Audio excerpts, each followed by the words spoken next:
Across the nation, NASA teams are strengthening America's leadership in space and aviation. Here's what's new this week in your NASA Minute.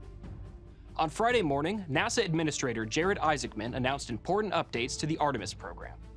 We are going to add missions. In fact, we're essentially going to pull in Artemis 3 to launch in 2027 with a revised mission profile. So instead of going directly to a lunar landing, we will endeavor to rendezvous in low Earth orbit with one or both of our lunar landers. This is how NASA changed the world, and this is how NASA is going to do it again.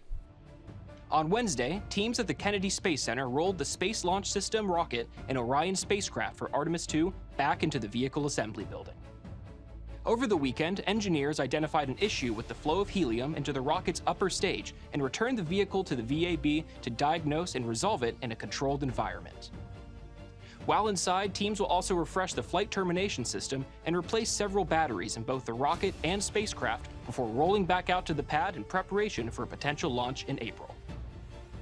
Research from the International Space Station is on its way back to Earth this week aboard a SpaceX Dragon spacecraft. After undocking on Thursday, Dragon is set to splash down off the coast of California on Friday, wrapping up NASA's 33rd commercial resupply services mission. During its time in orbit, the spacecraft also performed 6 reboost maneuvers, helping maintain the station's altitude and supporting safe, long-term operations.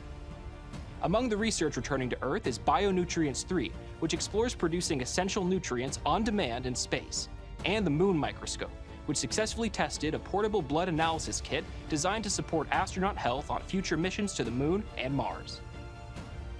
And at NASA's Armstrong Flight Research Center in California, researchers are flight testing a new wing design that could reduce drag and cut fuel costs for the airliners of tomorrow.